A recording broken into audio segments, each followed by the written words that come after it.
Olá pessoal, muito obrigado pelo seu play, muito obrigado pela sua atenção. Esse é o Solada número 85, sua dose semanal de mental futebol, não necessariamente nessa ordem. Assim, sempre gostamos de lembrar que é a parte da newsletter que você assina em solada.com.br. E como sempre, estou aqui, eu, André Paz, e com a presença de meu amigo Thiago Zuma. Episódio 85, que grande coincidência, né? Pessoal, tudo certo? Exatamente, não foi pensado, não foi. Não foi pensado, não foi pensado. Eu estou assustado com essa coincidência agora que caiu a ficha. Fada Nova está nos olhando e fazendo essa referência. Isso. Lidar com Deus é outra coisa, né? Exatamente, exatamente. Existe um que é o príncipe das trevas e outro que é o Deus, entende? Tem que entender a ordem dos fatores, dos planetas. Mas eu ia brincar que tava conversando com o Thiago antes que eu não hablo de futebol nesse episódio, tá? Tipo, depois que o Ibis colocou aquele tweet dizendo que agora já pode jogar com o Grêmio, eu me recolho, entende? Como é que A é? minha grande dúvida nesta quinta-feira que estamos gravando o episódio é quem acaba primeiro, Corinthians ou Megadeth, né? Não, olha, é complicado, porque o Megadeth provavelmente vai começar, vai andar, daí vai ter alguma coisa do tipo back by popular request, assim, tipo, prorrogamos a tour, sabe? Tipo, uhum. No fundo, isso tá totalmente fora do roteiro, mas a gente tá brincando hoje, porque um PS para, como é que é, a interna do Solado exposta no podcast, é porque eu e o Thiago tava trocando o zap. E a gente tava num modo totalmente cruel, assim, analisando a história do Megadeth. E eu acho que o sonho do Mustaine é virar o Slayer, entende? Eu acho que a jogada é essa, assim. Acabou não acabando, entende? Tipo assim, não, mas Você acaba, lança um último disco, aí faz uma última turnê e depois fica só esperando receber convites de valores numerosos, valores grandiloquentes para fazer um show ou outro aqui a rolar. não dá Sharon. Desculpa, eu não posso perder essa piada. Pois é, no auge, né? Ele falou que tá abandonando a carreira, vai terminar o Megadeth no auge, né? Não. Ó, Discutiremos isso na newsletter, né? Uma prévia para newsletter. exatamente, exatamente.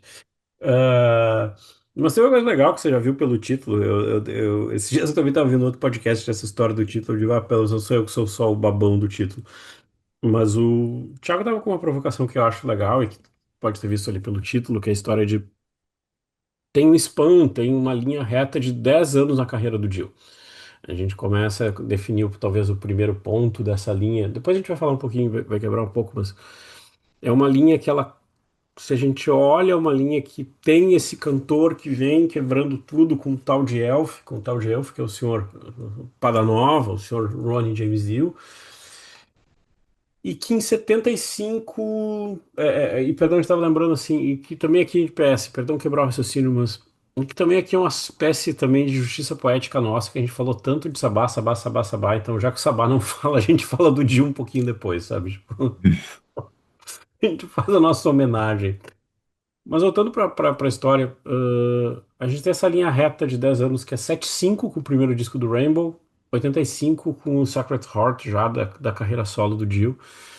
E é interessante como nesse período de 10 anos do Dio, se a gente parar para olhar, ele começa lá, que ele vai surgir do Elf, que já tinha a sua reputação, mas ele estoura com essa história do Rainbow.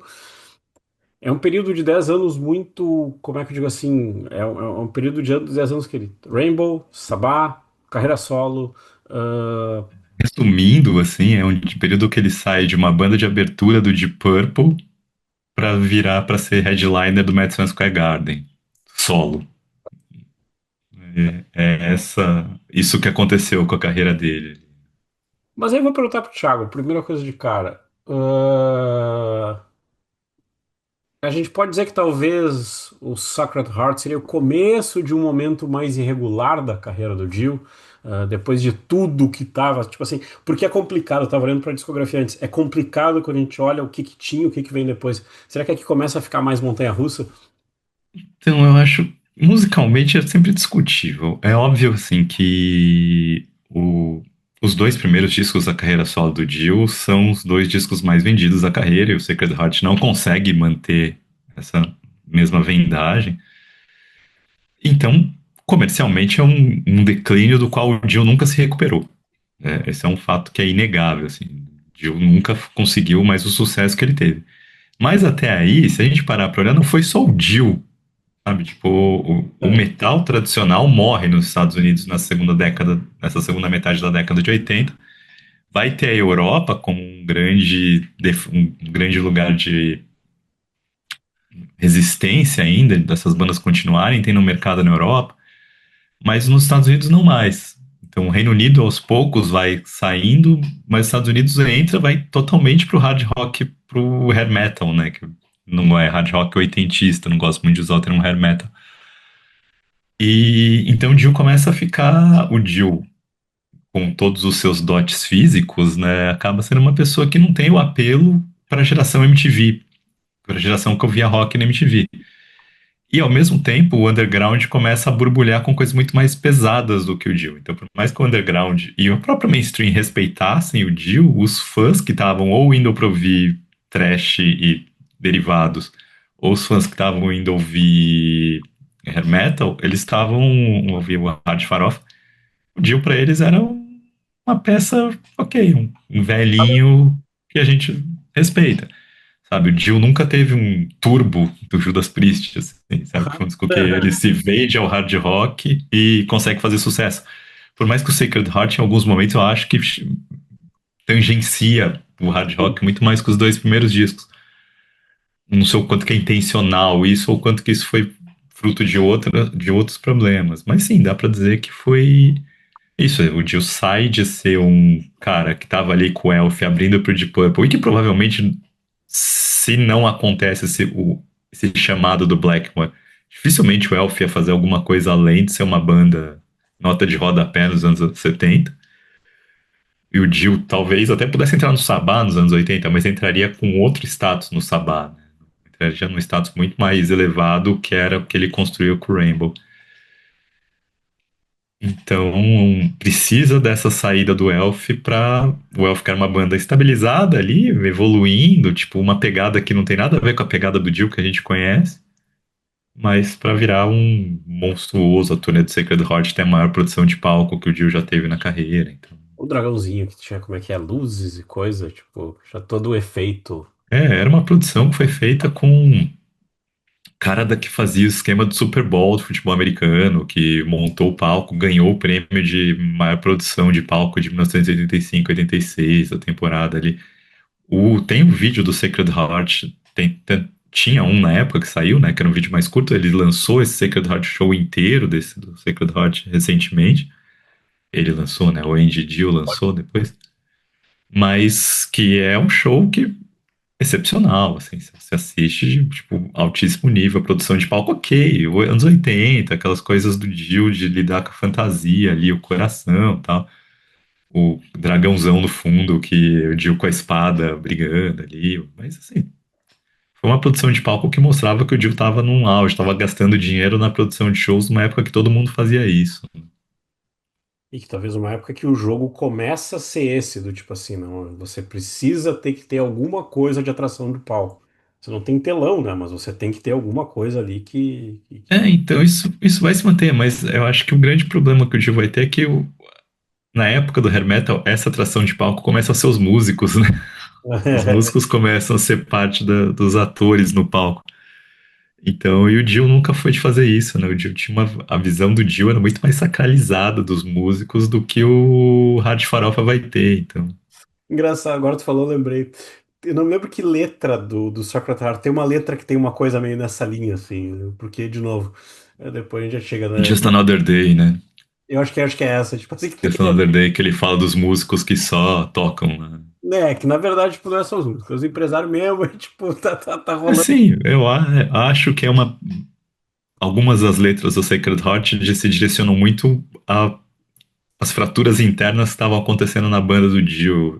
Hoje, lendo as letras, eu me enxergo muito mais desse jeito. Mas enfim, Sim, sim, como é que é? a gente vai chegar lá, assim. Não, e só um PS pra não esquecer, a gente falou do Sabotagem, que era um disco de treta. Agora a gente segue mais um disco de treta. Tipo assim, Solada Series, disco de tretas. Exato, né? Sacred Heart é um disco que, assim, ele tem, eu acho, assim, né, que o Sacred Heart ele vai ter. Se a gente vai fazer já, a gente vai parear, né? A função o objetivo do nosso episódio é parear o Rich Blackmore's Rainbow, né? O primeiro disco auto-intitulado ali, com o Sacred Heart. E ao mesmo tempo que eu acho que o Sacred Heart, o Rainbow é um disco de transição pro Blackmore entender o que ele tem na mão ainda, ele não sabe exatamente, acho que é um dos pontos falhos que eu vejo no disco. O Sacred Heart é um disco do Dio, talvez desiludido, sabe? O Dio olhando para do tipo, E todo agora? esse sucesso que eu construí em 10 anos tá, tá me consumindo demais, sabe? Eu tô na busca pelo Sacred Heart ainda, tô tentando, mas tá foda, sabe? Como é que é a brincadeira? 10 anos depois do Wish You Were Here, você tem o Wish You Were Here do metal, entende? Pegando outro disco do passado. Ah, aqui temos isso. Fazendo uma brincadeira contigo. Vamos voltar um pouco no tempo, voltar a contextualizar. Uh, 7-5, começo dessa reta.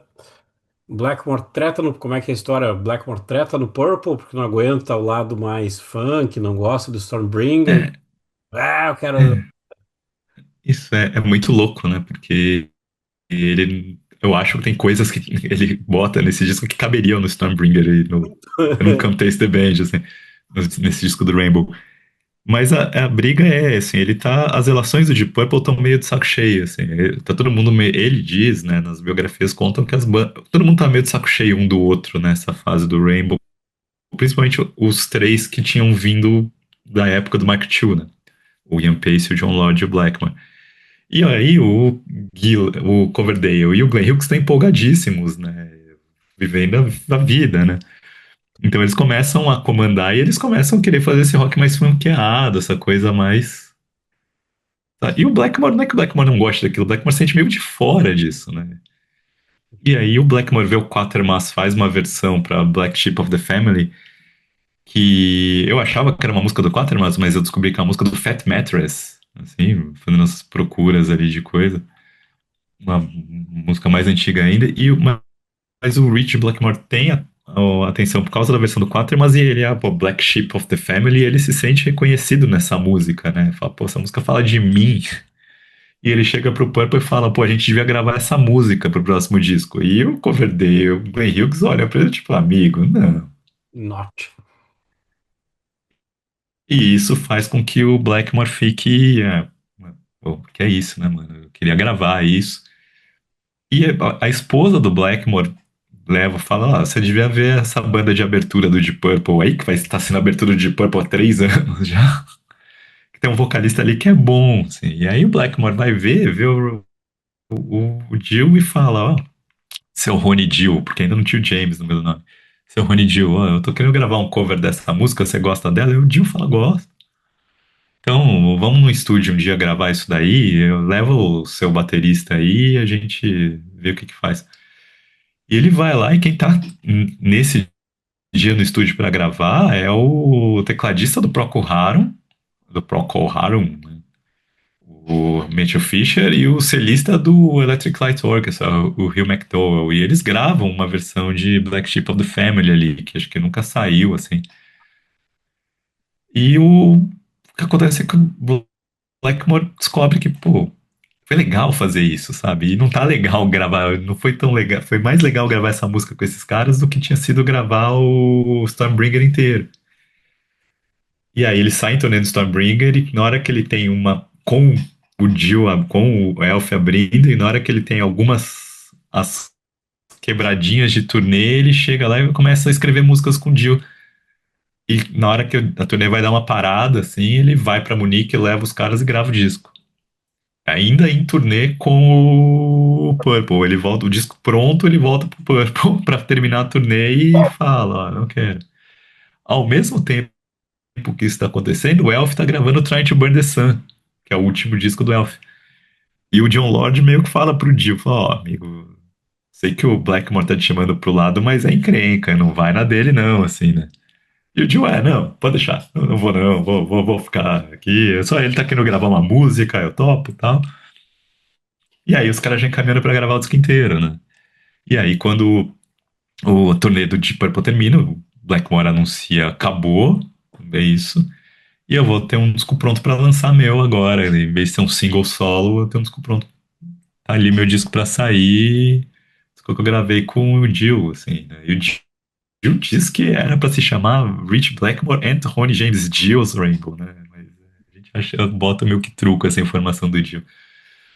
Mas agora, assim, a importância do Dio é inegável porque ele tá como produtor do disco, né? Então, Tá. produção Martin Birch, que de discos da Iron Maiden ali, principalmente, mas vai produzir os outros do Rainbow, além do Ronnie James Dio e do Rich Blackmore como produtores. Então, você vê que o Blackmore de fato valorizava a participação do Dio e então talvez essa história de que ele talvez fosse ser Rich Blackmore and Ronnie James Dio's Rainbow não fosse uma mentira. E o Rainbow vem do Rainbow Bar mesmo, de Los Angeles. Essa foi ali que foi a inspiração para o nome Rainbow. Eles não sabiam que o nome dado era o nome do bar onde eles se encontraram para conversar.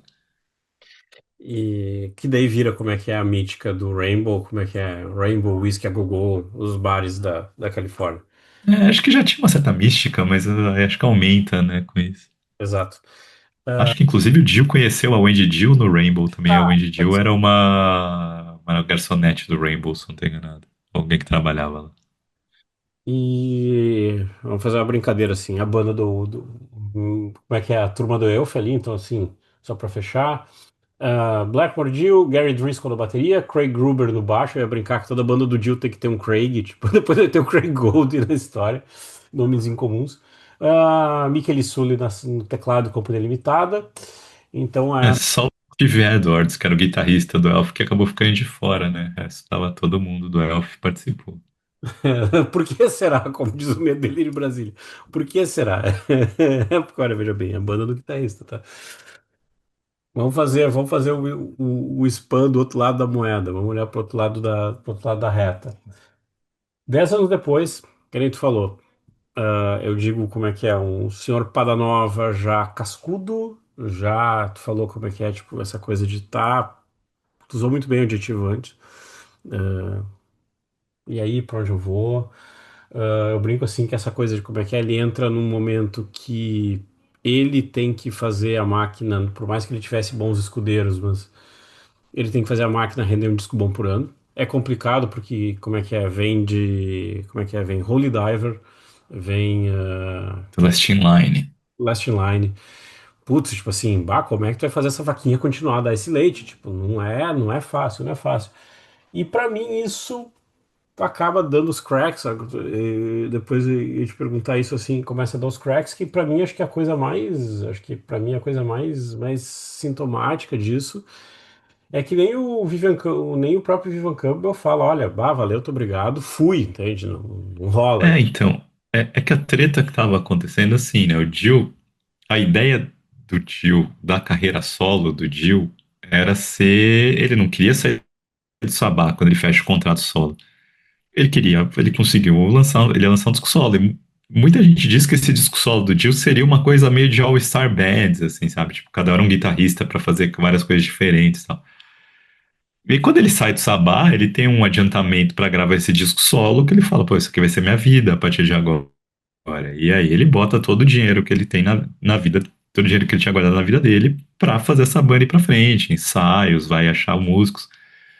E aí ele vai formar essa banda, que é ele com o Vini Appice saídos do Sabá e vai atrás de ele queria um guitarrista europeu pra complementar, porque ele achava que os guitarristas americanos estavam muito cópias do Ed Van Halen, assim.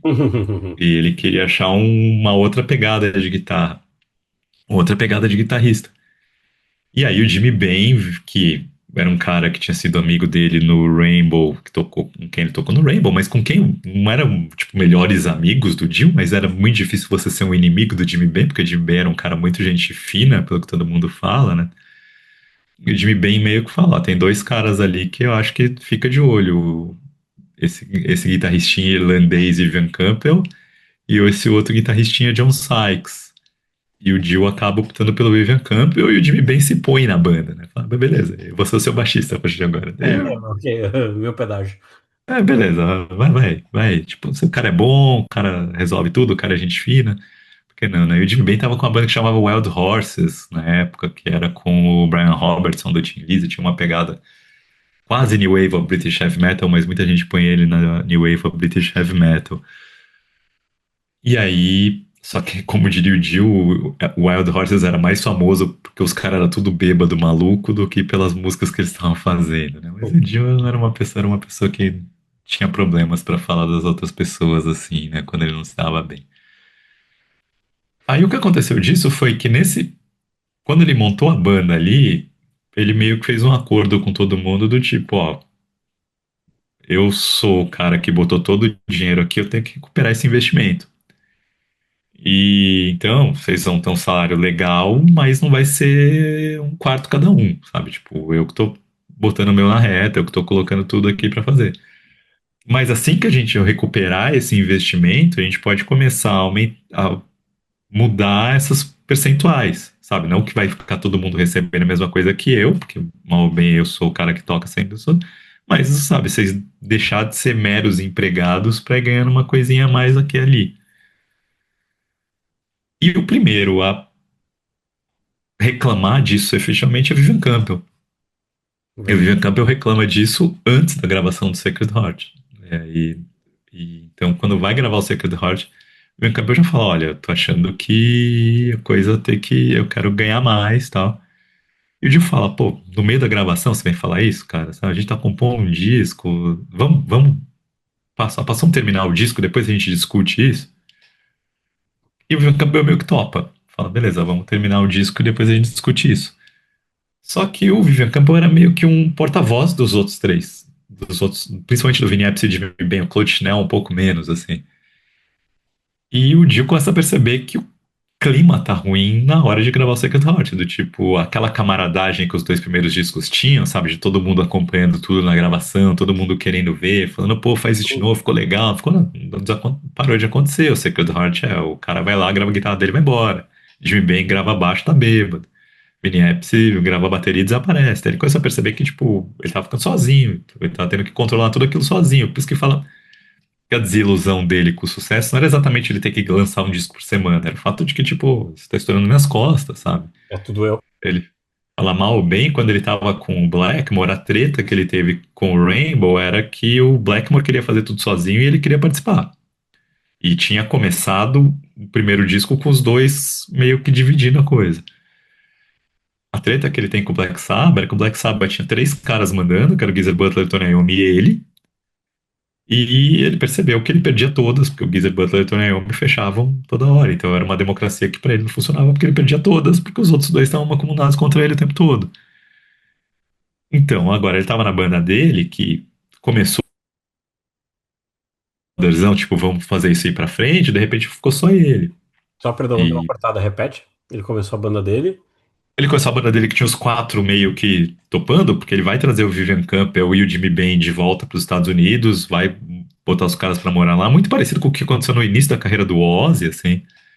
E vamos lá, vamos lá, vamos lá. E os quatro juntos, e de repente os três começam a se distanciar dele, assim. E o Vivian Campbell é o primeiro que sai. Depois o Claude Schnell quase sai, assim, o Claude Schnell chega a ter proposta para, acho que entrar no Foreigner. E o Dio conversa com ele e o Clotinel acaba entendendo que é melhor continuar com o Dio mesmo, sabe? Coisa ali mais estável. Mas o Jimmy Ben, o Vinny Appice e o Clotinel gravam só mais um disco com o Dio e depois saem também. Tipo, depois do Dream Evil eles pulam fora. Então, o Sacred Heart marca o início da fragmentação dessa banda. Então, dá pra dizer isso. Eu ainda acho, por exemplo, Dream Evil um descasso, assim. Muito melhor que o Sacred Heart. Oh, Mas o Dream Evil é uma banda que tá caindo aos pedaços. E depois vem o Lock Up the Wolves, que é o Dio recrutando molecada de novo.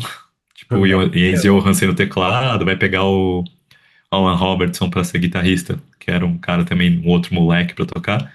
Mas tentando trazer uma molecada pra injetar sangue novo na banda ali, pra ver se ele conseguia refazer aquele clima que tinha no primeiro disco, nos dois primeiros discos, que não tinha mais no Sacred Heart no Dream Evil. tu falou uma coisa que eu ia lembrar, e também, se não me engano, é o período que ele termina o casamento com a Wendy. Como é que é a história? Separado? Não É, divorciado? Do mesmo. Tem uma história ali, né? Porque parece que ele tá desiludido com a quantidade de coisa que tem pra fazer, assim, e então a hora que o relacionamento dele com a Wendy parece que dá uma baixada. Na autobiografia, abre aspas, fecha aspas, autobiografia do Jill, né? Que foi o Mick Wall que escreveu com base no que o Jill teoricamente estaria escrevendo. Parece que o Ronnie Jill estava começando, o Jill estava escrevendo a autobiografia, morreu. O Mick Wall pegou todos esses rascunhos e completou, assim.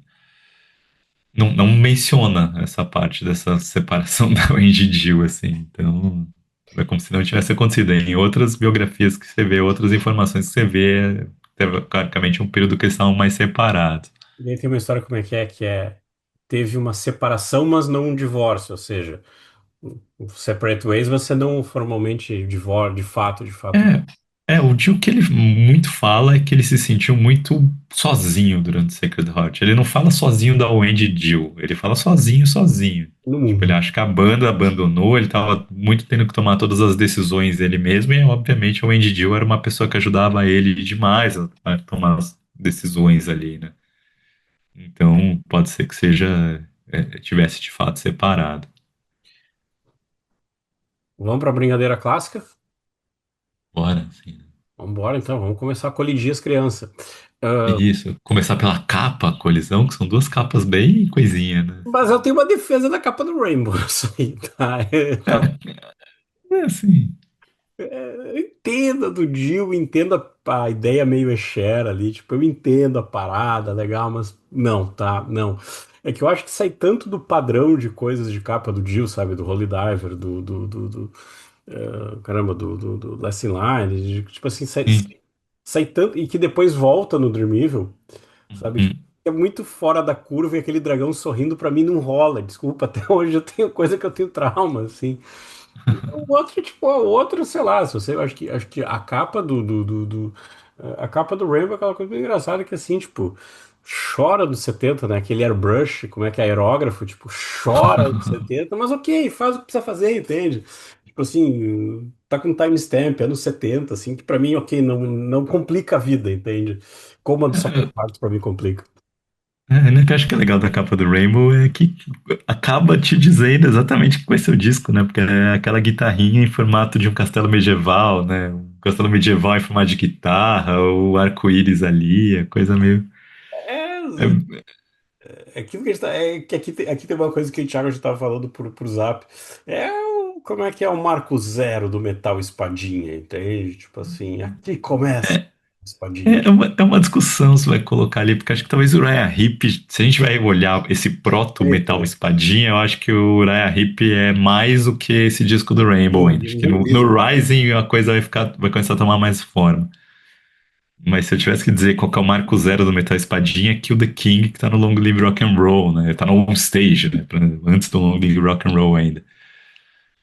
Mas aí pra mim o marco zero do metal melódico, power metal melódico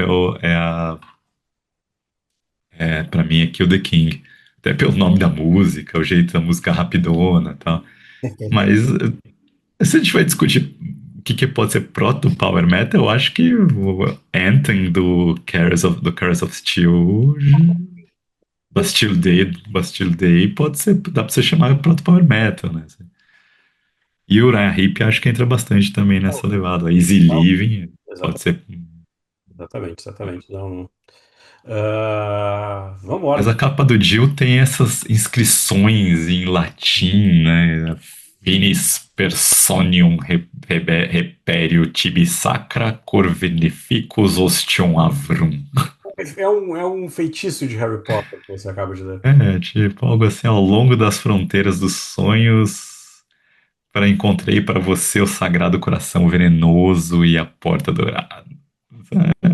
Sei lá, sabe? Tipo, é que tinha a ver com o conceito que ele estava desenvolvendo pro show, aí ele quis colocar o dragão, coração do dragão, né? Coisa assim, mas a capa é bem ruinzinha, né? Não tem Pra muita defesa dessa capa do Dio, assim. pra mim é uma capa que sempre jogou contra, assim, eu olho e falo, É isso.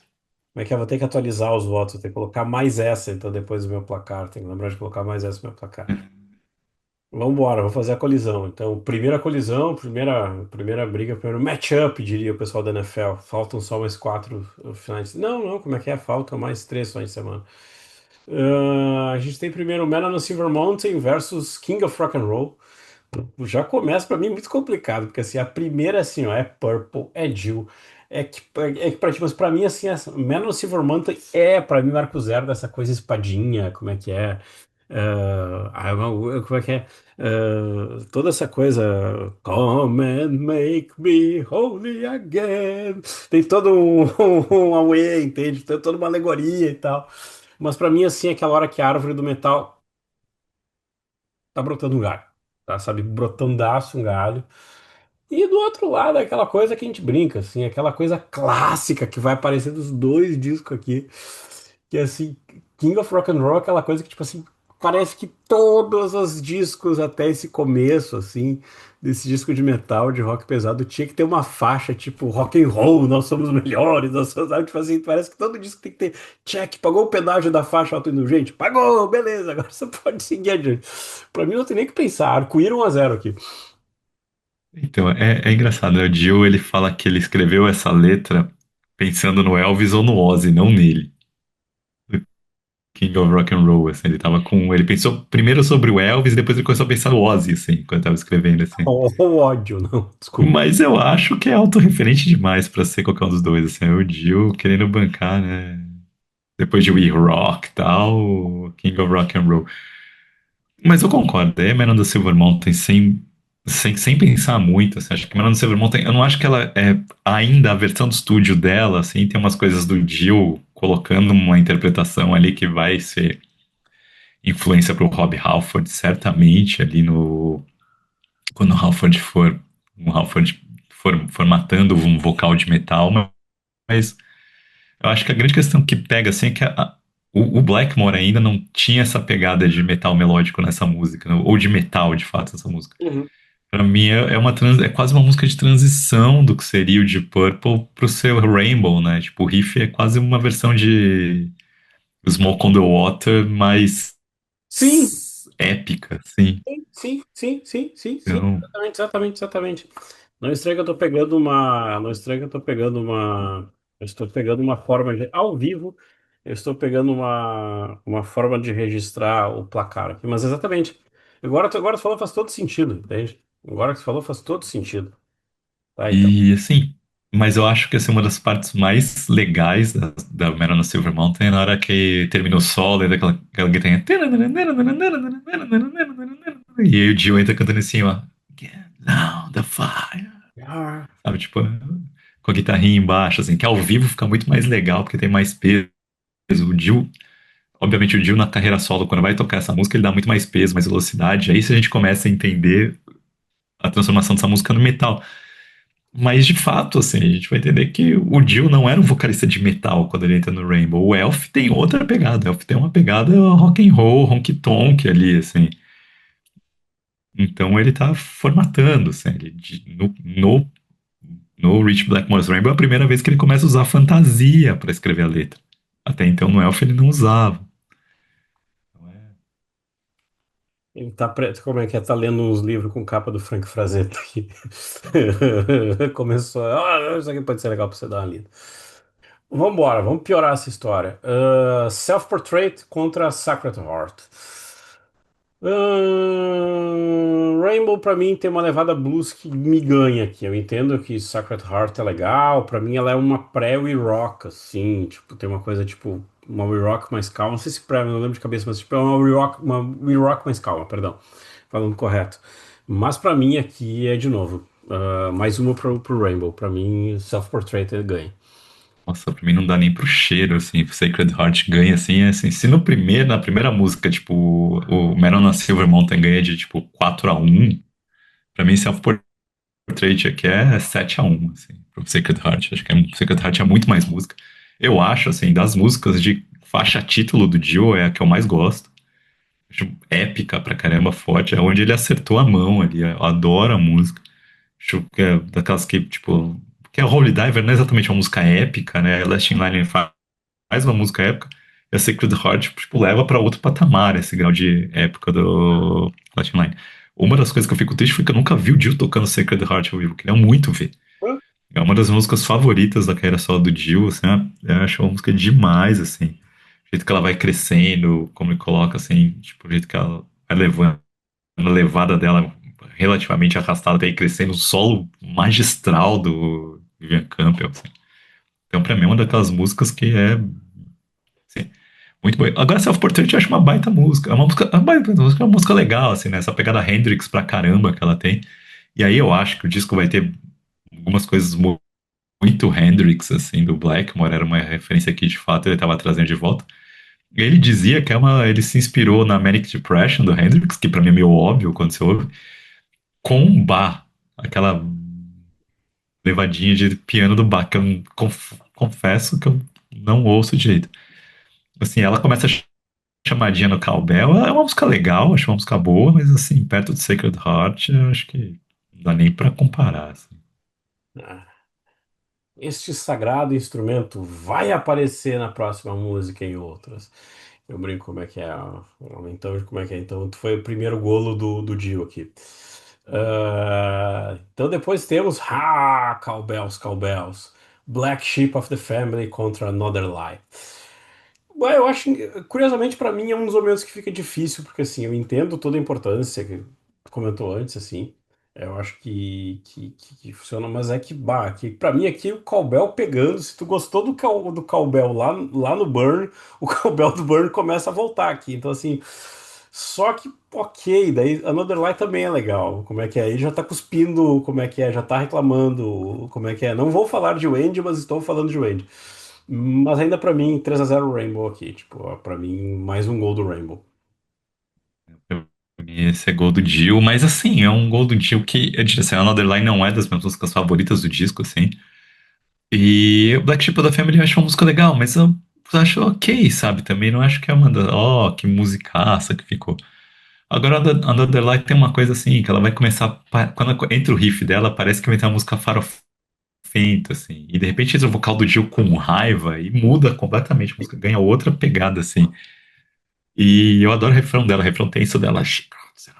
She crouches the hunter, ready to tell you another lie. Raiva do Anão é muito legal. Ela tá cantando na raiva ali, eu gosto do Dio cantando na raiva, então é isso que eu falo, disco meio desiludido do Dio, das pessoas, sentindo as coisas acontecendo. Então eu acabo, pra mim, eu voto pro Dio, mas assim, aquilo é aquele 2-1, um jogo que não é um jogo feio, mas também não é aquele jogo inesquecível, assim, né? Ninguém vai falar assistir esse jogo e lembrar pra história, assim. Vambora, então. Segue o baile. Catch the Rainbow contra Rock and Roll Children. Ah, não, mais uma outra música fazendo referência ao rock and roll. Tá, eu preciso reclamar disso porque parece que é uma cartilha, assim, parece que o cara escreveu na forma isso. Pra mim é aquela coisa que assim, outro gol do Rainbow. Aqui é o Rainbow, no, como é que é, metaleiros amam e também curtem a fossa. E o que eu acho que tu tinha comentado a história do Hendrix, né? Eu acho legal porque assim, o Blackmore sai do Purple, você imagina que o Blackmore vai ser um cara que ele vai acelerar tudo fora do Purple. E pra mim aqui a grande graça é que é uma música mais lenta, sabe? Tipo assim, quando você acha que vai, tem uma quebra, isso é uma música mais lenta. Do outro lado, pra mim, assim, tu tinha falado aquilo aqui, pra mim, Rock and Roll Children é aquela coisa que tu falou da história da ponte com o hard americano, com o farofa americano. Pra mim, Rock and Roll Children, assim, é exatamente uma conexão perdida com os Bon Jovi, entende? Até na narrativazinha, no trololó da música, entende? Sempre contando a história das pessoas, o rock and roll, parará, parará. Então, assim, eu acho que aqui, que eu tinha falado antes, eu dei risada. Tipo, pra mim, aqui tá a ponte, assim, perdida. Como é que é? Daria pra fazer uma coletânea. Coloca uns Bon Jovi e coloca essa aqui perdida. 4-0 pro Rainbow, sem dó nem piedade. Não, não, essa é, pra mim foi a escolha mais difícil, essa, assim, pra colocar qual que ia ganhar. Porque o Rock and Roll Children foi a primeira música do Dio que eu me lembro de ouvir, assim, com consciência de que eu tô ouvindo este fenômeno que chama Dio. Porque eu Aham. já conhecia o Rainbow in the Dark, mas já ouvi em rádio, coisa assim, ver o clipe. Mas eu lembro uma vez que eu peguei uma coletânea de alguma coisa que tinha Rock and Roll Children e eu ouvi, foi a primeira vez que eu, tipo, ouvi o Dio cantando como Dio, assim. E a letra da Rock and Roll Children é aquela coisa do Dio falando sobre o cara. o esquisito que vai ser achar refúgio na música, tal. Então você tem aquela questão de sempre se entender ali, sabe, das pessoas esquisitas que se entendem no mundo da música, uma coisa que o Gil sempre fala muito. É muito bom de usar esse tipo de metáfora para colocar ali, apesar dessa vez ele ser bem mais direto na hora que ele tá colocando. Então, eu sempre gostei muito do Gil, assim. Então, assim, é essa coisa. E aí vai ter a questão, né, o teclado muito proeminente, mais uma vez mostrando assim o quanto que o Vivian Campbell estava um pouco deslocado, mas eu acho uma música muito boa, assim, muito, muito boa. Antes o Hard Farofa foi sempre assim, e na hora que o Dio canta nunca chega a ser hard, na hora que o Dio canta sempre pega um outro jeito do Dio cantar, ele traz aquela escuridão dentro dele quando ele canta, que é sempre metal, não tem como, ele não consegue não ser metal, assim. Agora Catch the Rainbow eu falo assim, porque Catch the Rainbow é muito Hendrix, muito, muito Hendrix, assim, então e a Catch the Rainbow, eu tenho alguns traumas daquelas versões do On Stage de 28 minutos, assim. Então, que você fala, mano, vai começar o Catch the Rainbow, não vai acabar nunca mais. E, quando eu vi a primeira vez o Dio ao vivo, acho que ele tocou Catch the Rainbow, se não tenho enganado. Eu cantou Mistreated Catch the Rainbow, assim. E Mistreated, tipo, completamente não tinha nada a ver com Catch the Rainbow.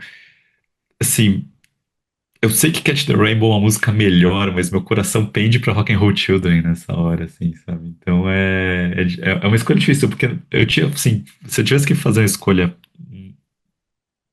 completamente racional, eu escolheria Catch the Rainbow, porque eu entendo, ela é bonita, foi a primeira música que foi escrita pelo Blackmore e o Dio juntos, assim, sabe? Que o Blackmore foi colocando e o Dio foi desenvolvendo as melodias, e um foi desenvolvendo a melodia conforme no outro.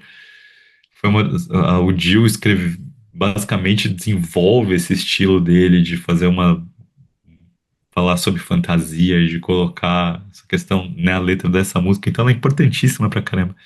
Então pra mim esse é aquele difícil pra caramba pra onde vai. O tipo racional é Catch the Rainbow sem pensar muito.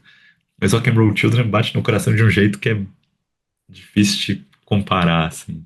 Bate muito mais, sabe? Se eu tô num show do Dio, eu vou me emocionar muito mais quando eu tocar Rock and Roll Children do que quando eu tocar Catch the Rainbow.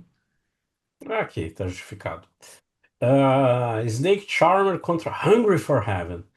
Pra mim, a primeira é assim, ó. Você quer saber como é que é? Eu tô ouvindo muitos esses dias que a gente já falou isso, como é que é. Como seria se o Dio tivesse gravado o Burn, Snake Charmer, sabe? Pra mim, assim, é tipo, replace, coloca o Dio lá dentro. Eu acho uma pérola escondida pra mim aqui. E a outra pra mim, a Hungry for Heaven, pra mim, assim, bah. Agora eu vou fazer uma ofensa, assim, mas ok, ela é intencional. Pra mim é quase B-side da trilha do Rock 4, entende? Que tipo, sabe, tipo, não, não. Assim, ó, mais um golo do Arco-Íris, sabe? Tipo, 5-0 pro. Nossa, né? Eu adoro Hungry for Heaven também, assim, outra música ali. Outra música com tecladão controlando a música ali, o que mostrava, tipo, mais uma vez mostrando como que tava a relação lá interna. Mas acho uma música deliciosa de ouvir, assim, gostosa, popzona. E a Snake Charmer, assim, eu acho que não tem nada demais. Absolutamente nada demais. Nada esquecível, eu não lembrava dela. Era assim, tipo, na hora que eu tava pegando, a gente pegou pra fazer o negócio. Primeiro você olha as músicas só pelo que você lembra das músicas. A Snake Charmer eu não lembrava da música, não lembrava mesmo. Era uma música completa, completa, total e completamente esquecível. Tem essa coisa meio funkeada, o Dio com vocal agressivo que eu acho legal ali começando, assim. Mas é uma música que não tem nada demais, sabe? Uma música completamente dispensável do disco. Agora, a Hungry for Heaven, eu gosto pra caramba do teclado. Ela tem essa pegada popzona do Dio tentando colocar. Ela foi trilha sonora, de trilha sonora do Rock 4, ela foi trilha sonora do filme que chama Vision Quest no Brasil, chamou Em Busca da Vitória. Eu nunca assisti, mas esse vídeo tem uma das coisas que ele tem assim. Foi o primeiro filme da Linda Fiorentino. Oh, Você vê como o filme é. E no elenco tem participações do Forest Whitaker e da Madonna fazendo pontas no filme ainda, assim, dois Joãos ninguém, assim. E a trilha tem música do The Foreigner, tem Journey, tem Sammy Hagar, tem Madonna, então era uma trilha de alto padrão, o Dio tava em alta na época. é o Last Eu Action acho, Hero dos anos 80. eu não sei se chega a isso, mas quase. Agora, essa aí, eu acho uma música sensacional, Hungry for Heaven. Mais uma vez dele falando ali, né? É uma daquelas letras desiludidas, né? Você tá faminto pelo céu, mas você precisa de um inferno pra você cair na real do que tá acontecendo. Mas as letras têm tanto a Sacred Heart quanto a Rock and Roll Children tem muito essa questão da busca por alguma coisa e como que isso vai funcionar, como você se comporta diante da busca por alguma coisa. Então eu vejo muito nessas letras uma coisa meio agridoce do Dio. Uhum. Tanto seja na Sacred Heart, seja nessa aí, na Rock and Roll Children, seja na Hungry for Heaven. Tem uma coisa meio agridoce do Dio olhando, sabe, do tipo, eu queria tanto estar aqui e agora que eu tô aqui eu não tô conseguindo aproveitar esse estar aqui, sabe? Tô tendo que. Isso virou um rolo compressor em cima de mim. Então, acaba sendo Hungry for Heaven. Eu acabo votando nessa sem pensar muito em Hungry for Heaven. Tipo, um 3-0 sem brincadeira. Tipo, Rock and Roll Children com o Catch the Rainbow, que seria tipo um 4-3, assim, aquele 4-4 que é decidido nos pênaltis, sabe? Tipo, a final da Copa a última final de Copa, sabe? Aquele 3-3 que vai pros pênaltis, que na prorrogação empata de novo. Aqui é um 3-0 sem pensar muito. Não, tá 3-1 o placar, só pra te informar o teu, tá? O teu, essa é aquela coisa querida. 3-1, mas foram 5 músicas? Ah, Acho que. então eu marquei uma demais. 4-1. Round no É que eu acabei Rock and Roll Children e eu acabei votando nela em vez de Catch 4x1 the Rainbow. 4x1 pra ti, 4x1 pra ti. E na verdade seria 4-2, mas é o VAR pra mim é a capa, tá? Então eu tô fazendo musicalmente É, a capa é 4-2. O VAR fica como a capa como VAR. Mas não dá pra ficar porque são 9 músicas, né? Então não vai empatar. não vai rolar. Depois, Temple of the King contra Like the Beat of a Heart. Pra mim tem uma coisa bem engraçada que eu tinha comentado com o Thiago esses dias no Zapson. Pra mim acho muito divertido porque Temple of the King pra mim era tipo assim, beleza, agora o Blackmore vai mostrar, vai tocar o terror. E aí Pada Nova faz assim uma coisa lindíssima, rouba a vida. E a outra pra mim tá legal, um riff, mas é padrão. Então assim, pra mim 6-0 Show No Mercy, tipo Temple of the King. Então, eu acho Temple of the King a melhor música do disco. Então meu voto é no Temple of the King. Eu acho uma melhor música do disco e provavelmente minha música favorita do Rainbow. Então, minha favorita do Rainbow não, porque tem Stargazer. Mas considerando que Stargazer tá num outro patamar de música, assim, tirando Stargazer é minha música favorita do Rainbow. Agora, eu nem penso em Stargazer como a música do Rainbow, penso como uma aparição de Deus na Terra, quase. Mas Temple of the King, sim, eu voto Temple of the King. Mas, dito isso, acho Like the Beat of a Heart uma música bem legal do Dio, ainda que eu acho que ela seja um mashup da Straight Through the Heart com a Holy Diver, assim. Então, não tem tanto, assim, acho uma música legal, não é auge do Dio, é uma música pesada, assim, é uma música boa do Dio, mas aqui não dá pro cheiro. Temple of the King eu acho linda, essa coisa meio acústica, essa coisa meio serena dela, de ser levando que você acha que ela nunca cresce demais, mas ela sempre te entrega uma emoção contida ali, sabe? Uma letra legal. Eu acho o Temple of the King majestosa, majestosa, assim. Agora chegou a vez do Rainbow pagar o pedágio da música sobre si mesmo e valorizando você que está ouvindo heavy metal e rock and roll. If you don't like rock and roll, parece que é tudo, tipo assim, a música sobre rock and roll no título, pagando os pedágios. If you don't like rock and roll contra Just Another Day. Pra mim, já falei, é a hora que o Rainbow cai nessa história. Todo disco, como é que é quando a árvore do metal começa a crescer. Parece que uma das condições para um galho novo dessa árvore brotar é que tem que ter uma música falando sobre o galho, entende? Tipo, dá para fazer um template aqui. Ok, é divertidinha, nada grave, funciona legal, tem um piano que vai pra mim. Só que pra mim tem uma coisa que daí aqui vai minha surpresa. Pra mim eu coloco o Just Another Day na jogada, porque assim, pra mim é um fino exemplar das músicas raivosas de coração quebrado, assim, tipo, aqui é aquilo que a gente tá falando, aqui é Dio já espumando. Pra mim uma das melhores do disco, seu Viviano Campbell ali gastando a bola, então assim, 6-1 pra mim, primeiro gol do Dio aqui na história. Não, não dá nem muito pra comparar, né? Acho que Just Another Day é musicaça, tipo, é a pérola escondida pra mim desse disco, é uma música que é pouco falada, mas acho uma das melhores músicas solos do Dio. riffzão, começa uma pegada meio saxon, uma hora que dá um. Ian Campbell dá umas viradas de guitarra que são sensacionais, assim. E tem tipo, um riff que entra no pós-solo, aquela hora que era Another Way to Let You Down. Sabe, que eu acho sensacional, pesadão, tá? Uma diminuída de velocidade. É sensacional. I If You Don't Like Rock and Roll, assim, por outro lado, é a música desnecessária do disco, assim. Eu diria que se a Snake Charmer pra mim é uma música esquecível, If You Don't Like Rock and Roll é a música que não tem nada a ver com o disco, já é uma coisa que não tem a pegada. E aí, assim, eu acho que dá pra pegar ela, que If You Don't Like Rock and Roll parece uma música do Elf. Uhum, Ela tem uma pegada muito mais das músicas do Elf, assim. Esse tecladão meio boogie-woogie, honky-tonk, assim. E pra dizer que uma das coisas que pegou do Elf ali foi que antes do Blackmore mandar todo mundo embora, o Mickey Leisole, que é o pianista, tecladista e principal compositor do Elf junto com o Dio, pediu pra sair. Porque ele era um dos principais compositores. Ele ficou muito puto com o Rainbow. O que aconteceu? O Rainbow, na hora que sai o disco do Rainbow, o Elf tem que acabar. E sai o Trying to Burn the Sun, que é o melhor disco dos três do Elf. Quando o disco é lançado, a banda já acabou. Assim, o Mick Lee ele fica muito bravo, porque ele achava que era o disco que podia fazer o Elf ir para algum lugar. Eu acho que não faria. Por mais que eu acho que seja o melhor disco do Elf, disco mais bem acabado, disco que tem as puxadas de vocal do Dio mais mostrando onde que ele podia chegar, assim, saindo de ser um vocalista meio blues e meio focado em soul para ter um pouco mais de agressividade, um pouco mais de ator, assim, no que ele fazia. Eu não acho que o Elf ia pra lugar nenhum com o Trent Burn the Sun. Acho que ia continuar sendo uma banda de abertura do Purple ali, eternamente, se deixasse.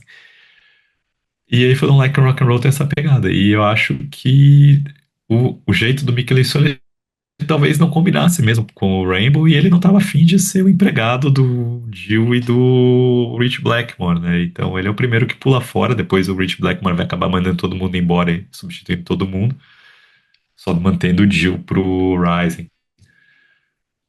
Mas aí e essa música é meio que tem isso, né? Tipo, uma música que tem o protagonismo é do tecladista, né? Então não dava, não tinha espaço para isso, né? Nesse disco do Rainbow, não era esse o momento, né? é Então isso que eu eu ia dizer voto exatamente. fácil. Eu ia dizer exatamente, não era o momento. Então, eu voto fácil pro Jill nessa daí, assim. Aquele 4-0 fácil que o Jill ganha esse jogo, assim. Ah, agora tem que falar com calma. 16th Century Greensleeves contra Fallen Angels. Eu gosto da Fallen Angels, eu gosto, eu dito isso assim. Só que a outra, pra mim, aquilo que a gente tá falando, pra mim vai reforçar um pouco dessa história do Marco Zero do Metal Espadinha, entende? Então, assim, eu acho que é um pouco dessa coisa do Blackmore começar a vestir uma carapuça que ele vai depois trabalhar muito mais no Blackmore's Night e tal. Que, tipo assim, aqui tá parecendo uma coisa muito mais longe de futuro. E eu acho que aqui o Blackmore também tá no finaleira, tipo, beleza, agora vai, solta a mão, agora tu já ganhou, vai. Então, pra mim, volta a ser gol do Blackmore 7-1 aqui. Apesar que o final da Fallen Angels é legal. Então, Fallen Angels é uma música divertida do Jill, assim, mas, assim, é, tá muito abaixo do que o Jill já tinha te apresentado em discos anteriores da Fallen Angel, então eu acho que ela acaba sendo uma música meio esquecível até do Sacred Heart. E eu acho que um dos problemas do Sacred Heart é que as duas últimas músicas do disco são bem abaixo do que o Dio tinha capacidade de oferecer. Mas eu não acho que ela é ruim, ela tem um riff que tem uma pegada meio metal, meio hard setentista até, assim. Quando o Dio entra, dá uma pegada pesada pra ela ali. Eu gosto da música, mas assim, ok, é uma música esquecível do Dio. A 16th Century Greensleeves já é. Assim, eu não vou dizer que eu acho ela uma música sensacional, assim, mas ela é muito importante. Primeiro por essa coisa dessa pegada meio folk medieval do Blackmore, que é a primeira vez que ele faz isso, né?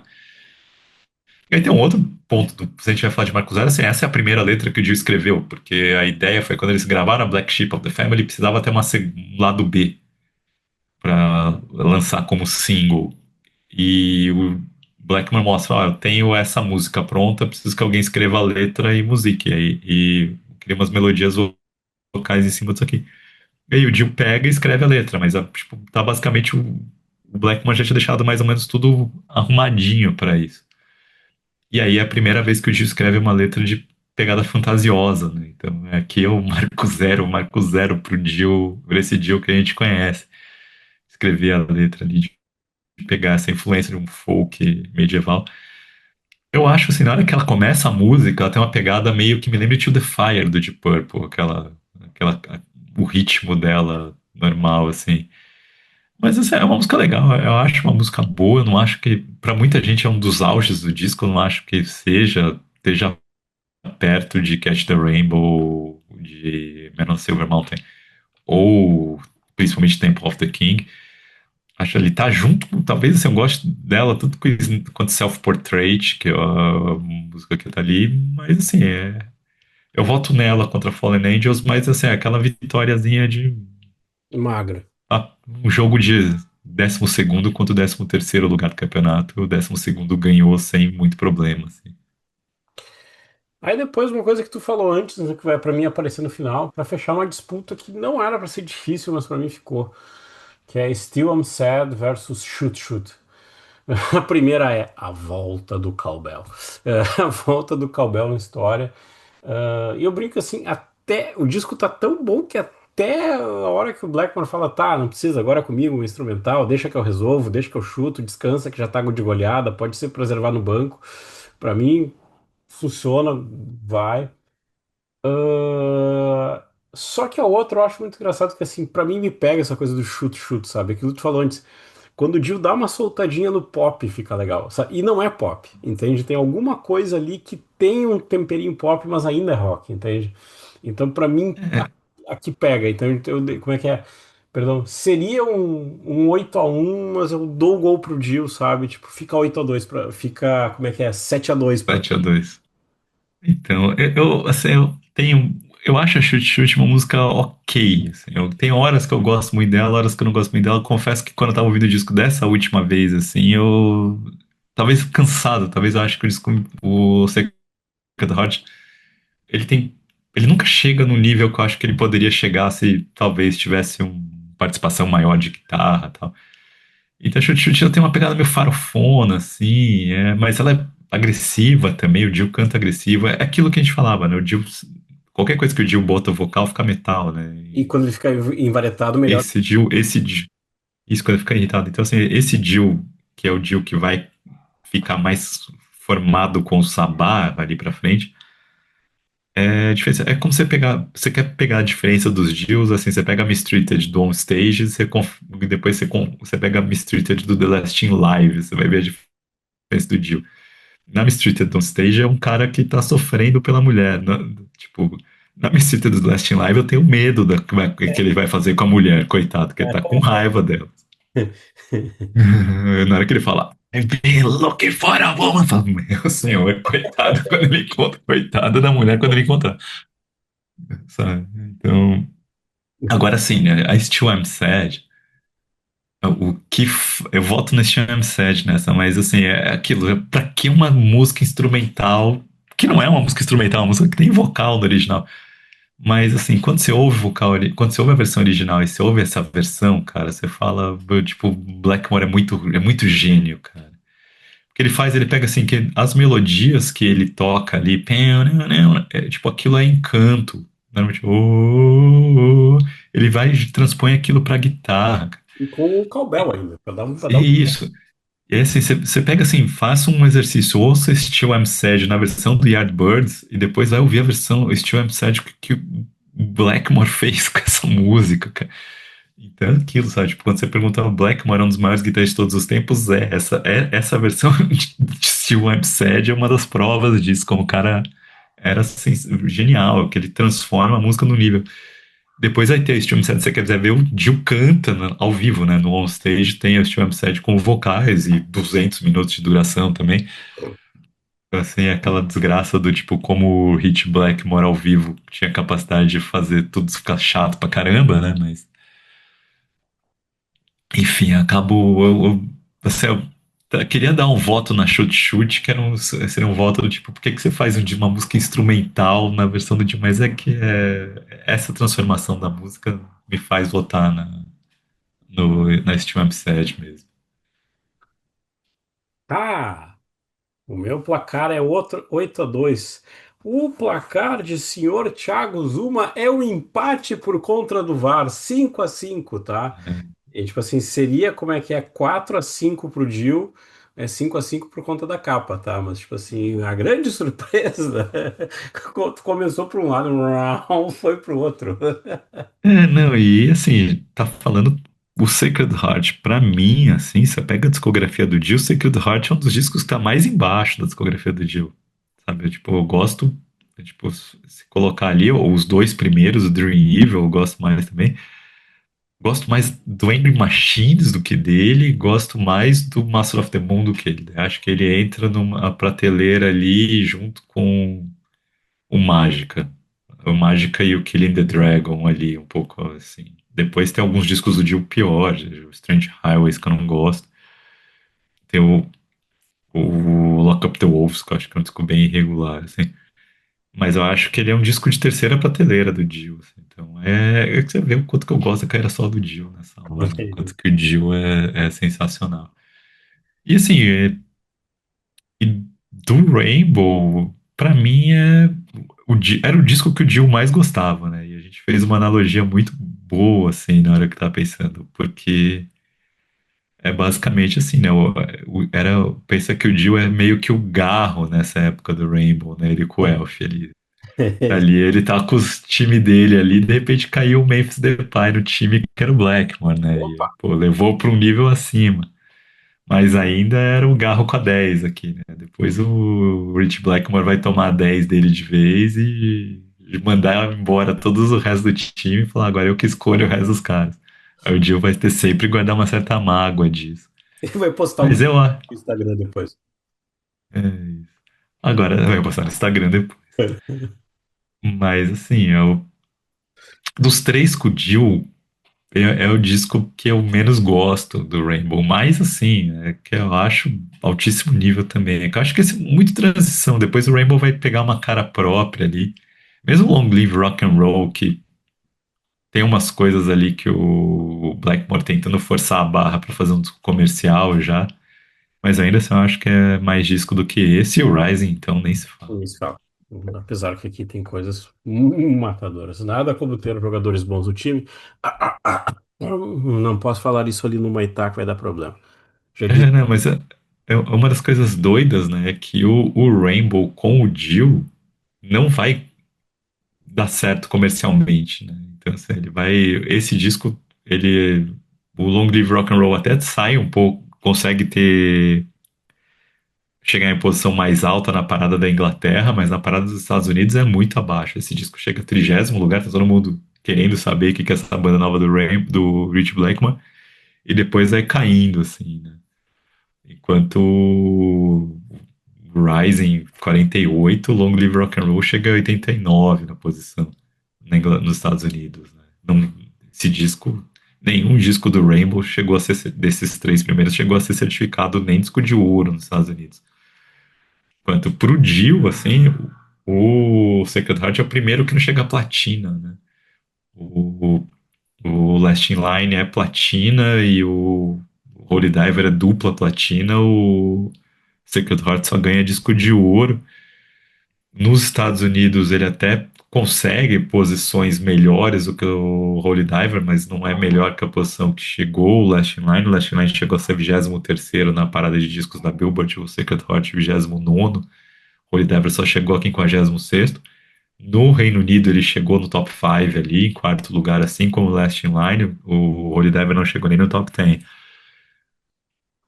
Mas é aquilo, né? Ele tá vindo da esteira, o Holy Sacred Heart consegue posições altas porque ele vem da esteira do que o Dio já tinha feito, mas ele não consegue manter.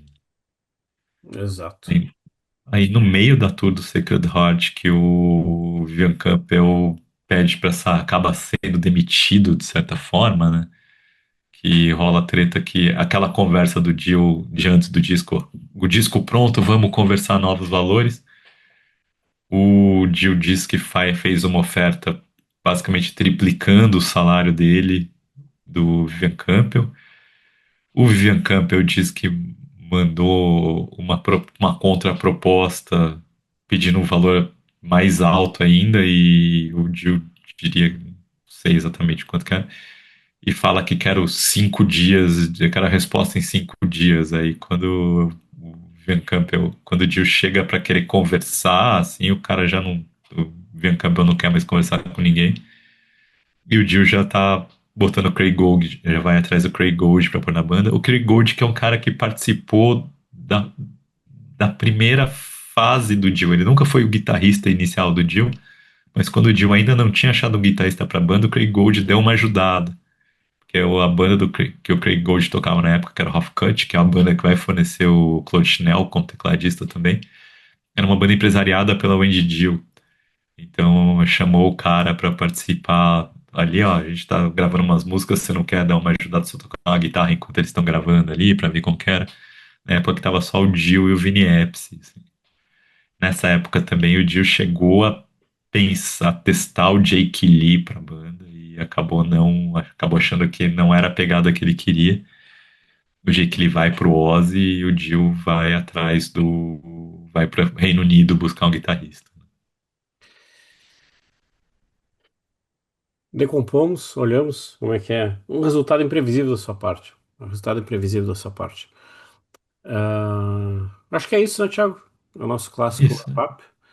exatamente. Acho que vale a pena esse, pra quem nunca viu, ir atrás dos discos, do vídeo ao vivo do Dio da turnê do Sacred Heart, que é uma produção bem legal. E o Rainbow vai ter aí. Eu acho que deve ter alguns desses ao vivos que o Rainbow lançou, alguma coisa que seja dessa turnê do primeiro disco, mas eu confesso que eu só me lembro de discos ao vivo do Rainbow já da turnê do Rising, como On Stage, que é da turnê do Rising, mas depois eles lançaram uns live em Munich, vários ao vivos, o show completo ali, show completo porre, desgraçado, com as músicas de 25 minutos. Pega Stargazer, que é uma das melhores músicas da face da Terra, com 18 minutos de duração. Não sei nem se Stargazer segura esse tempo todo de duração.